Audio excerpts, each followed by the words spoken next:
안녕하세요. 책을 통한 삶의 변화만을 낭독하는 하진의 북삼롱입니다. 오늘 책은 지난 영상에서 예고한 바 있는 당뇨에서 암까지 최고의 치유 에너지 햇빛의 선물 안드레아스 모리츠 지음 정진근 옮김 에디터 출판사입니다. 이 책은 자외선의 누명을 제대로 벗겨주는 객관적인 정보들이 담겨 있습니다. 그러니 자외선을 나쁘다고 생각하거나 자외선을 두려워하시는 분들에게 딱 맞는 처방책이라고 생각합니다.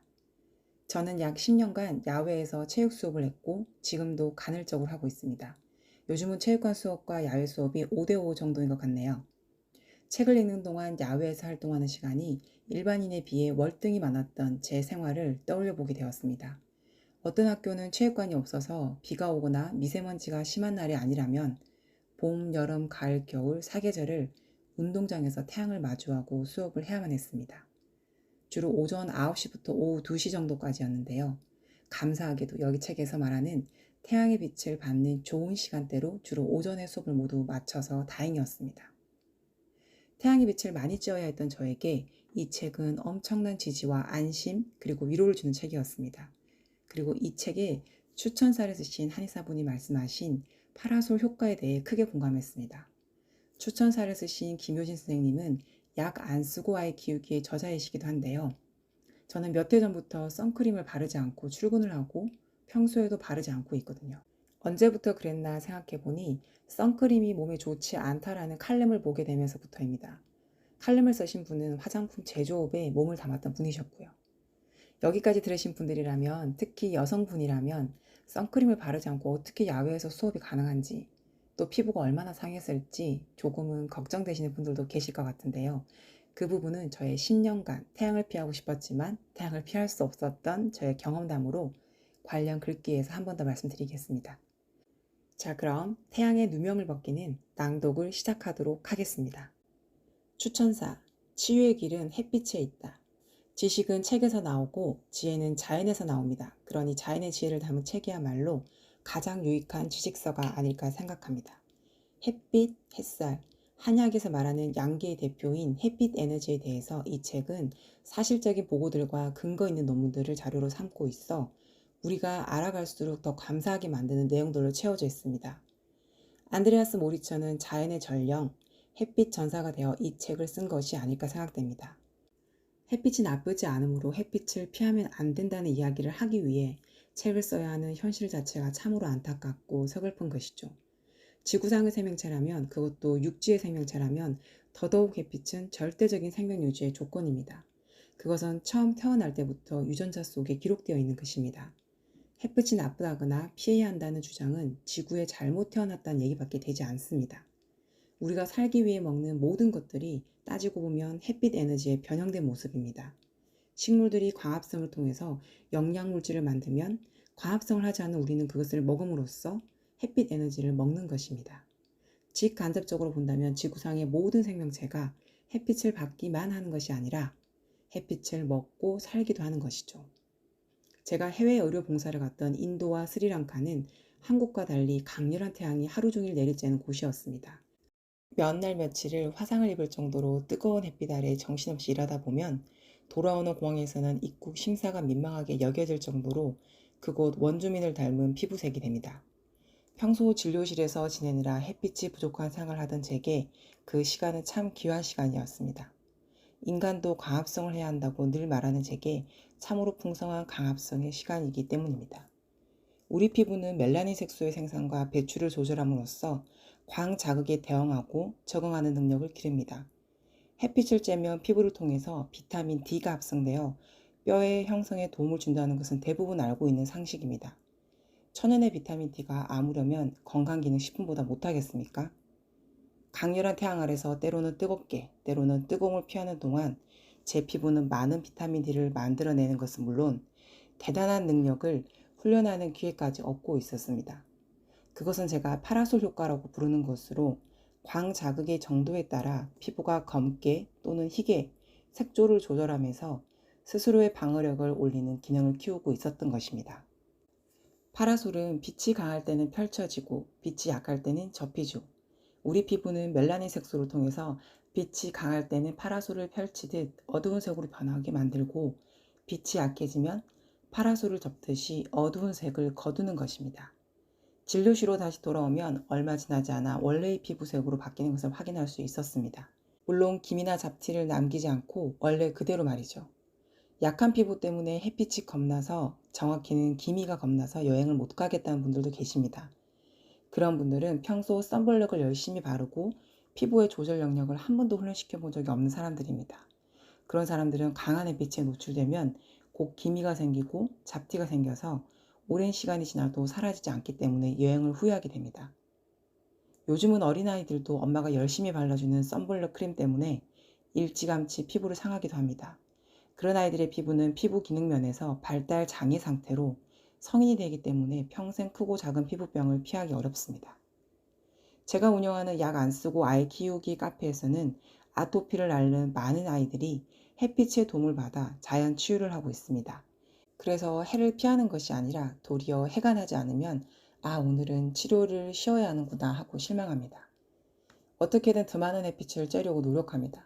그 덕분에 병원을 다니며 온갖 약물로 치료하는 아이들보다 더 깨끗하게 흉터 하나 없이 온전히 잘 낫고 있습니다. 햇빛의 치유 능력은 아토피뿐 아니라 각종 관절염에서도 발휘되는 경우를 자주 만나게 됩니다. 현대의 많은 자가 면역성 질환들이 대부분 햇빛 결핍과 관련되어 있음을 볼 때 반대로 치유의 길은 햇빛과 연결되어 있음을 시간이 지날수록 더 깊이 느낍니다. 이 세상에서 거저 얻는 것은 없다고 생각됩니다. 노력하고 훈련하는 만큼 얻어지는 것이죠. 그래서 저는 튼튼하고 똑똑한 피부를 원한다면 상황에 따라서 파라솔을 펼칠 줄 알고 접을 줄 아는 피부를 만들고 싶다면 햇빛을 자주 접촉하라고 말합니다. 아토피가 심한 아이들도 깨끗한 새 피부가 갖고 싶으면 재생에너지가 가장 강한 것이 햇빛이므로 햇빛을 자주 쬐라고 말합니다. 이 책은 선블록 크림의 문제점에 대해서도 화장품 제조 전문가인 저보다 더 많은 지식을 쏟아내며 그 위해성을 알리고 있습니다. 가장 좋은 에너지를 쏟아내지만 어느 때부터인지 피부 미용의 적으로 오인받는 햇빛의 누명이 이 책을 통해 말끔히 벗겨지기를 바랍니다. 정말 사랑스럽고 감사한 태양입니다. 이상 추천사를 쓰신 김효진 원장님의 글이었습니다. 저 역시 김 원장님과 같은 경험을 했는데요. 물론 저는 해외 봉사는 아닙니다. 학교에서 체육 수업을 하며 선크림을 바르고 생활했을 때와 바르지 않고 있는 지금 파라솔 효과는 크게 차이가 없다는 것이죠. 햇빛이 강한 계절엔 어떻게 해도 탑니다. 하지만 좀 더 촌스럽게 타냐, 좀 고급져 보이기에 타냐 정도의 차이가 있을 뿐이죠. 그리고 결과적으로도 바르지 않는 몇 년 동안 더 기미나 잡티가 늘었다고는 생각하지 않습니다. 저는 이미 많이 넘었고 출산도 경험했기에 생긴 노화 정도의 잡티나 기미가 있을 정도이죠. 옛 속담이 맞습니다. 봄볕에는 며느리를 그리고 가을볕에는 딸을 내보낸다 말이 있죠. 봄부터 지금까지 일할 때가 가장 피부색이 어둡게 됩니다.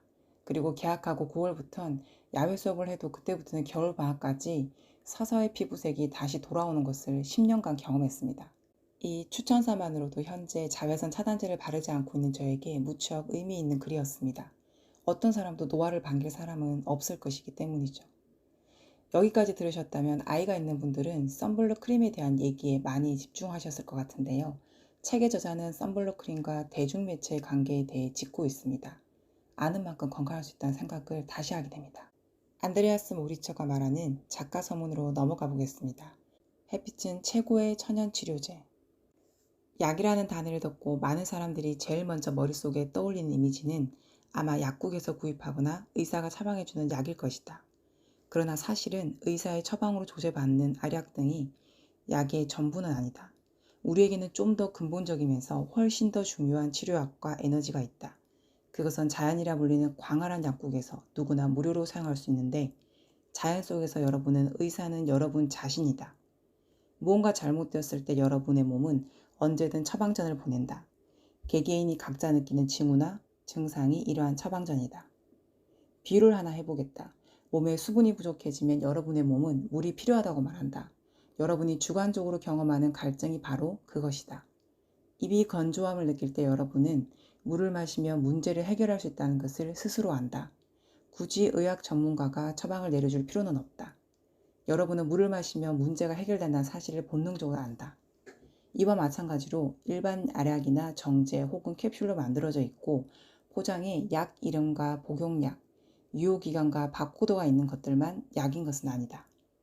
자연에는 없어서는 안 되고 믿을만 하며 그 양도 풍부한 천연치료제가 많은데 그 중에서도 가장 중요한 것이 바로 햇빛이다. 햇빛은 자연의 약국 안에 있는 것들 중에서도 그 효과가 가장 강력한 것이다. 하지만 안타깝게도 그동안 햇빛은 우리가 갖고 있는 많은 문제들을 풀 수 있는 해결책이 아니라 그 문제들을 불러온 원인인 것처럼 비난을 받아왔다. 예를 들어 여러분이 휴게실 구석에서 놓인 잡지들 가운데 하나를 집어들어 페이지를 휙휙 넘기고 있다고 생각해보자. 그중 한 페이지에 우울한 표정의 젊은 여성이 건발머리 여자가 미소 짓는 사진이 들어있는 액자를 의미심장하게 들어올리면서 우리 언니는 실수로 자살한 것과 같아 피부암으로 목숨을 잃었거든 이라고 말하는 공익광고가 펼쳐진다.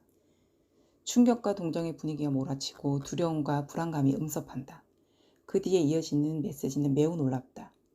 우리의 삶에서 햇빛을 차단하라는 문구가 호소력 있게 여러분의 폐부를 찌른다.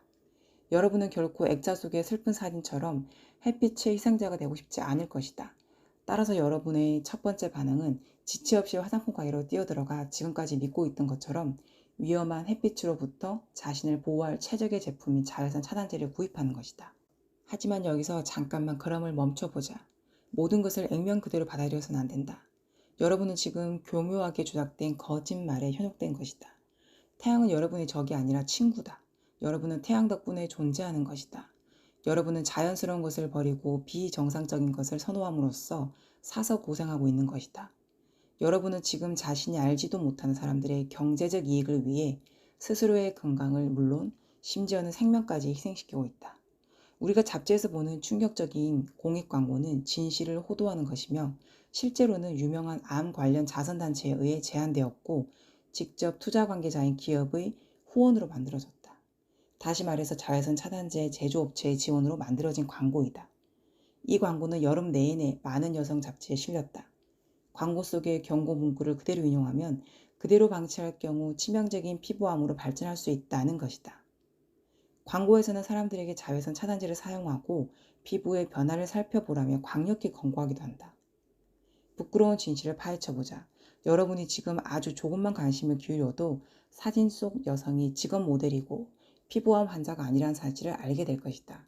또 가슴 아픈 메시지는 입증할 만한 자료도 없으면서 피부암으로 죽은 사람들이 스스로 현명하지 못해 죽었음을 은연중에 암시하려고 한다. 많은 사람들에게 이 광고는 여론을 조작하려는 부당한 시도일 뿐이다. 다른 사람들에게 이것은 공공의 이익을 최우선으로 고려한다는 믿음 아래 사회에 순진하게 자리 잡고 있는 신뢰와 신념에 대한 완벽한 배신이다. 특히 이 사건은 해당 단체가 홍보 정책을 통해 미국에서 손꼽힐 정도로 부유한 단체가 된 이후 학자와 일반인들에게 상당한 염려를 불러일으켰다. 이 단체의 주요 설립자가 아직도 설탕 대신 행운의 담배에 손을 뻗으라 하는 문구로 대변되는 매우 효과적인 담배 광고로 기억된다는 사실은 단체의 설립 배경에 대한 사람들의 믿음을 회복시키는데 아무런 역할도 하지 못했다. 그렇다 실제로 악성 흑색종이라 불리는 치명적인 피부암이 존재하기 때문에 피부암이 죽음을 초래할 수 있다는 사실을 대중들에게 말한다는 점에서 이 단체의 주장은 부분적으로 맞는 말이다. 하지만 이러한 치명적인 형태의 피부암은 미국에서 연간 발생하는 전체 피부암의 6%를 차지할 뿐이며 나머지 94%는 생명을 위협하는 수준이 절대 아니다. 그러나 유감스럽게도 대부분의 사람들은 잠재적으로 치명적인 형태지만 드물게 발생하는 악성 피부암과 나머지 양성 피부암의 차이를 제대로 이해하지 못하고 있다. 몇몇 단체들은 일반 시민들의 이러한 인식 부족을 부당하게 이용하려는 목적을 갖고 있는 것으로 보인다. 기저세포암이나 편평세포암처럼 좀 더 일반적인 형태의 피부암은 미국 내 암의 발생과 생존율에 대한 역학 정보를 수집하는 미국 국립암연구소의 데이터베이스에서 암으로 분류되지도 않는다. 기저세포암과 편평세포암은 전이되는 경우가 매우 드물고 거의 대부분 치료된다. 이로 인해 죽는 경우는 거의 찾아보기가 힘들다. 이처럼 훨씬 일반적인 형태의 피부암을 두고 죽음의 평평세포암이라거나 치명적인 기저세포암이라고 말하는 경우는 누구도 들어본 적이 없을 것이다. 치명적이지만 발생 빈도가 극히 드문 흑색종과 훨씬 더 일반적이고 치료가 가능한 피부 종양을 구분하지 않은 채 햇빛에 노출되는 것이 무자비하게 생명을 앗아가는 치명적인 피부암의 원인이 된다고 일반 대중에게 시시때때로 경고하는 것은 사람들이 공포에 떨게 하거나 두려움을 안기려는 의도로 보인다. 이들의 목적이 자외선 차단제를 비롯한 햇빛 차단 제품의 판매를 늘리려는 것임은 너무나 분명하다. 금전적인 이익을 추구하려는 것이다. 그러나 진실은 이렇다. 자외선 차단제는 기껏해야 햇빛에 의한 화상을 방지할 뿐이다. 자외선 차단제는 극히 드물게 발생하는 진짜 치명적인 형태의 피부암인 악성 흑색종을 예방할 능력도 없을 뿐더러 예방하려 하지도 않는다. 햇빛에 의한 화상과 흑색종 사이에 결정적인 연관성이 있다는 사실이 밝혀진 적은 지금까지 한 번도 없었다. 그렇다면 자외선 차단제가 피부암으로 인한 사망에서 여러분을 구할 수 있다는 주장이 어떻게 논리적으로 타당할 수 있는가? 실제 연구 결과는 사람들이 자외선 차단제를 사용했을 때 흑색종 발병 위험을 가장 크게 증가시킨다는 사실을 시사한다. 나는 이 책을 통해 사람들이 햇빛에 노출되는 것에 관한 교묘한 술수와 거짓말의 이면을 볼 수 있게 하고 가장 중요하게는 셀 수 없이 많은 햇빛의 혜택을 사람들이 깨닫는 데 도움이 될 수 있기를 희망한다. 여러분은 진실을 알 자격이 있다. 오늘날과 같은 세상에서 아는 것은 힘이다. 안드레아스 모리츠. 이제 마지막입니다. 12장 햇빛과 운동의 놀라운 조합. 이 파트는 실내에서 많은 시간을 보내는 현대인이라면 꼭 읽어봐야 할 내용 같습니다. 그리고 심지어 내용이 무척 흥미롭습니다. 추천사와 작가 서문을 제외하고 제가 가장 먼저 읽은 부분이기도 하는데요. 햇빛과 생식 능력의 상관관계를 설명하는 부분도 무척 흥미롭습니다. 이 파트는 모두가 재밌지만 분량이 많은 관계로 저에게 더 흥미로웠던 부분만을 발췌해서 낭독하도록 하겠습니다. 자, 그럼 들어가 볼게요. 운동과 햇빛은 모두 건강을 위해 핵심적인 것들이다. 건강한 삶에서 운동이 갖는 중요성은 무엇일까? 신체적 건강, 정서적 건강, 정신적 건강, 사회적 건강, 그리고 영혼의 건강을 위해서는 매일 운동하는 것이 중요하다. 운동 하나만으로도 의심할 여지 없이 좋은 것이지만 해가 비치는 실내에서 운동하는 것이 왜 더 좋은지에 대해 생각해보자. 내가 햇빛 아래에서 운동하도록 권장하는 이유는 무엇일까? 실내는 건강한 운동과는 거리가 먼 환경이고 활동적인 운동을 하기에도 적당한 장소가 아니다. 공기가 신선하고 오염이 없다면 실내야말로 운동하기에 가장 이상적인 장소다. 햇빛은 우리에게 활력과 영양을 공급해줄 뿐만 아니라 우리가 정서를 변화시키고 정신의 활기를 북돋운다. 그러므로 겨울이 깊어질수록 많은 사람들이 우울감에 빠지고 밀실 공포증 혹은 좀 더 정확히 표현하면 계절성 정서장애가 생기는 것도 그리 놀라운 일은 아닐 것이다. 기나긴 겨울 동안 실내에 고립되어 있으면 몸은 충분한 양의 햇빛을 보지 못해 계절성 정서장애가 생긴다. 이를 치유하고 예방하는 유일한 방법은 햇빛을 보는 것이다. 사람마다 필요로 하는 햇빛의 양은 각자의 몸 상태와 체질에 따라 다르다. 그러므로 햇빛을 쬐는 시간 역시 사람마다 달라야 한다.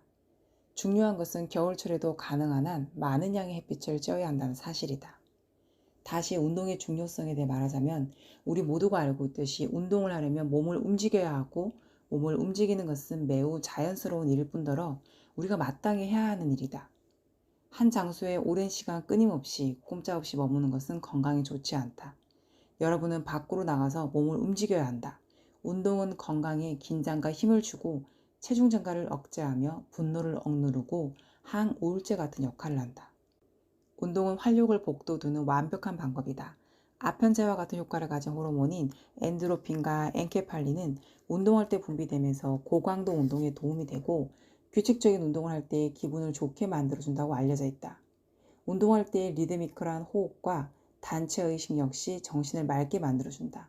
우리는 지금 건강한 식단과 양호한 위생 그리고 깨끗한 환경만으로는 건강을 확신할 수 없으며 운동이 필수적으로 더해져야 한다는 사실을 잘 알고 있다. 햇빛으로부터 얻는 혜택 역시 셀 수 없이 많다. 지금까지 이야기한 것처럼 햇빛이 없다면 뼈가 단단해질 수 없다. 햇빛은 면역체계를 강화시키고 피부의 산소 농도를 증가시킨다. 햇빛은 피부 표면에 더 많은 혈액이 흐르도록 만들어 상처나 타박상, 발진의 치유를 돕는다. 벌어진 상처와 부러진 뼈도 햇빛이 있으면 더 빠른 치유가 가능하다. 또한 햇빛은 시력을 개선하고 호르몬 분비를 증진시킨다. 이 부분은 다시 읽으니 또 다르게 다가오네요. 며칠 전 아들이 넘어지면서 새끼손가락에 손톱이 들리는 그 사고가 있었는데 이 글을 보니 당장 하루 10분이라도 지금 감고 있는 밴드를 잠시 풀어서 직접적으로 햇빛을 쬐게 해야겠다는 생각이 드네요. 생량적으로 볼 때 근육 발달은 남성 호르몬인 테스토스테론 생산과 연관되어 있다. 따뜻한 바닷가 모래사장에서 벌거벗은 채 하는 고대 그리스의 운동법은 근육질의 건강한 몸을 만들기 위해 사용되었다. 몸의 어느 부분이든 햇빛을 받으면 테스토스테론 생산이 크게 증가하지만 남성 생식기에 햇빛이 직접 닿으면 호르몬 분비가 가장 왕성해진다. 햇빛은 남성의 테스토스테론 생산에 인상적인 효과를 미치며 혈중 테스토스테론 수치는 11월부터 4월까지 꾸준히 감소하다가 봄부터 여름에 걸쳐 다시 서서히 증가하고 10월이 되면 정점에 이른다. 적도에 가까우면서 비 오는 날이 적은 지역에 사는 사람들은 1년 내내 테스토스테론 수치가 높고 이에 따라 정자 생산량이 증가한다. 실제로 북부 유럽인들이 남부 유럽으로 이주하면서 출산율이 증가했는데 여기에는 햇빛에 의해 증가한 테스토스테론 수치도 일정 부분 기여했다. 규칙적으로 햇빛을 쬐면 남성의 체격을 이루는 모든 근육의 크기가 커지고 강해진다. 그런 까닭에 햇빛과 운동은 적절한 생식 능력을 유지하면서 강하고 건강한 몸을 만들기 위한 이상적인 조합이다. 적절한 운동을 하면 자연스럽게 테스토스테론 분비를 촉진하고 호르몬 분해를 예방하여 남성들의 몸 상태와 외양을 최적으로 유지시켜준다. 운동 지속 시간, 운동 강도, 그리고 운동 횟수가 남성들의 테스토스테론 수치를 결정한다. 테스토스테론 수치는 강도 높은 운동을 짧게 반복했을 때 가장 크게 증가한다는 사실을 알아야 한다. 운동을 너무 오랫동안 자주 하면 오히려 호르몬 수치가 감소한다. 역시 이 고강도 인터벌 운동이 훌륭한 운동법이었네요. 이 운동법이 궁금하신 분은 하진의 둘째 딸 재생 목록에 있는 40세 이후 10분만 운동해도 충분한 이유라는 제목의 영상을 보시면 도움되실 겁니다. 저도 주변에서 하루 2~3시간씩 운동하시는 분들을 가끔 보곤 하는데요. 이런 분들을 뵐 때마다 고강도 운동 정말 권해주고 싶더라고요. 시간도 아끼고 건강은 확실히 챙길 수 있는 운동법이니 말이죠. 근육을 강화시키고 테스토스테론에 미치는 운동의 효과를 극대화하려면 운동할 때 다음과 같은 가이드라인을 지켜야 한다고 말합니다. 강도 높은 근육 운동을 반복한다. 운동 시간은 한 번에 60분을 넘지 않도록 한다. 집중적인 운동을 하고 일주일에 2~3회 이상 운동하지 않는다. 근육 운동을 하는 날에 비해 다양한 유산소 운동을 한다. 운동 효과를 극대화하기 위해 8주 내지 12주마다 운동 방법을 바꾼다. 이 가이드라인을 보니 트레이닝 방법론에 보면 트레이닝의 원리가 몇 가지 나옵니다. 이 가이드라인도 그 원리 중 몇 가지를 말씀하고 계시는데요. 기회가 된다면 이 트레이닝 원리에 대해서도 한번 영상으로 만들어 보겠습니다. 사실 이것만 알아도 고가의 PT가 필요치 않거든요. 이제는 여성에 대한 얘기가 나옵니다. 저는 지금 읽을 부분이 가장 흥미로웠고 저의 임신 당시의 상황을 되돌아보게 되었습니다. 산부인과에서 노산이라고 규정하는 나이인 35세를 훌쩍 넘긴 저는 38살에 임신하게 되었거든요. 10년간 임용 수험생 생활을 했고 결혼을 하고도 1년은 공부를 했기에 40 전에만 아이 하나 낳으면 되지 않을까 하고 남편과 얘기를 마쳤거든요. 저의 이야기가 좀 더 궁금하신 분은 유튜브 채널 홈화면에 뜨는 대문 영상을 참고해주세요. 슬슬 40에 가까워지자 주변에서도 불임으로 고생하시는 분들도 보게 되고 아주 가끔은 두려운 마음도 생기더라고요. 하지만 평소 저는 통제 불가능한 일에 신경 쓰지 않는 편이었기에 불임에 대한 걱정은 크게 하지 않았습니다. 춥고 더울 때마다 야외에서의 수업이 힘들긴 했지만 이 글을 읽어보니 제가 늦은 나이임에도 불구하고 자연 임신으로 그것도 원하는 시기에 임신이 가능했던 이유가 바로 이 햇빛 에너지 때문이 아니었을까 생각하게 되었습니다. 자, 그럼 계속 읽어볼게요. 여성의 경우에도 햇빛으로부터 많은 혜택을 얻을 수 있다. 여성 호르몬은 일반적으로 위험하고 필요없는 빛이라고 여기는 특정 파장 영역의 자외선, 즉 290에서 340 나노미터의 파장을 가진 자외선에 노출되었을 때 가장 크게 증가한다. 햇빛을 잘 쬐지 않는 여성은 월경 증후군으로 고생하는 경우가 많고 월경 주기가 매우 불규칙하다. 이런 여성들은 규칙적으로 햇빛을 쬐고 하루에 몇 시간씩 실내에서 활동하는 것으로 건강한 월경 주기를 회복할 수 있다. 오늘 제 얘기가 좀 많이 나오는데요. 저는 최근 15년간을 기준으로 생리 주기가 딱 한 번 어긋난 적이 있었는데요.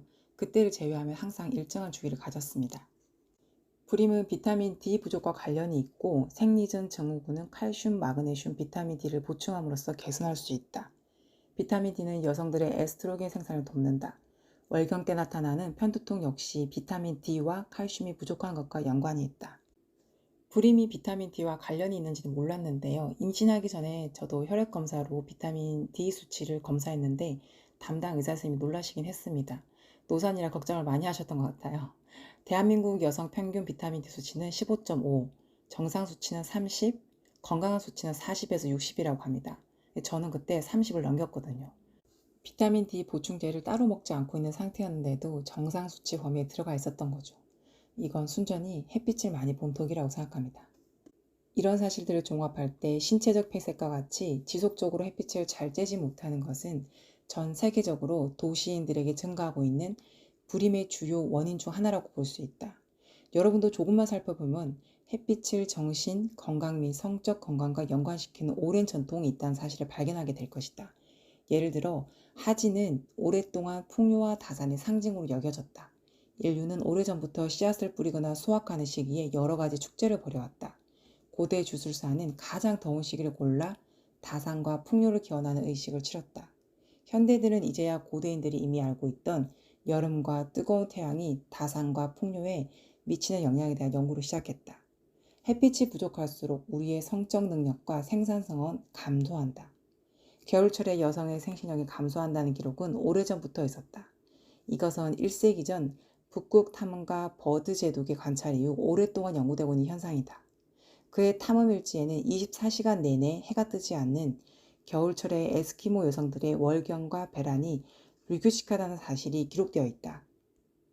오늘날에는 불임을 치료하는 방법으로 햇빛 치료 요법이 광범위하게 연구되고 있다. 햇빛 치료 요법에 대한 연구는 우리가 햇빛을 쬐는 시간이 줄어들면서 생식력이 감소했다는 사실을 시사한다. 실내에서만 생활하는 것이 생식력에 아무 도움이 되지 않는다는 것은 분명해 보인다. 우리가 실내에서 사용하는 조명은 햇빛과 비교했을 때 훨씬 질이 낮고 강도가 약하며 햇빛에 있는 모든 파장의 빛을 내지 못한다. 다른 것으로 햇빛을 대체한다는 것은 거의 불가능한 일이다. 정말 유익하고 흥미로운 내용이 많은 책입니다. 하진의 북삼록에 쓰는 제 삶을 변화시킨 책들만을 낭독하고 있다고 시작 부분에서 늘 말씀드리는데요. 저도 최근에 햇빛의 효과를 느낀 게 있었습니다. 바로 수면의 질 저하로 인한 활력 저하였습니다. 우울증까지로는 표현하고 싶지 않네요. 아무튼 기능의학 병원에서 운동과 함께 햇빛을 자주 쬐라고 처방전을 내려주시더라고요. 당신은 잠이 부족했지만 운동은 해야 살 것 같아 실내 헬스장 또는 집에서 스쿼트 정도를 해주는 정도였는데 중요한 햇빛 요법을 빼고 제가 두 가지를 하고 있었던 거죠. 이후로는 아이와 하원 후에 야외에서 햇빛을 많이 쬐려고 합니다. 그러니까 직접 햇빛을 쬐는 시간을 늘리니 확실히 잠도 더 푹 잘 수 있더라고요. 활력을 위해 적당한 운동 그리고 햇빛을 쬐면서 수면은 보충제인 멜라토닌과 마그네슘의 도움을 좀 받았습니다. 지금은 마그네슘 정도만 간헐적으로 먹어주는 정도로 변화되었고요. 뜨거움이 절정을 향해 가는 여름입니다. 끝으로 작가의 말을 인용하며 마무리할까 하는데요. 햇빛을 지나치게 많이 쬐면 좋지 않은 것이 틀림없는 사실이지만 햇빛을 전혀 쬐지 않는 것은 더더욱 좋지 않다. 자외선을 두려워하지 말자고요. 이상 하진의 북삼롱이었습니다. 끝까지 들어주셔서 감사합니다.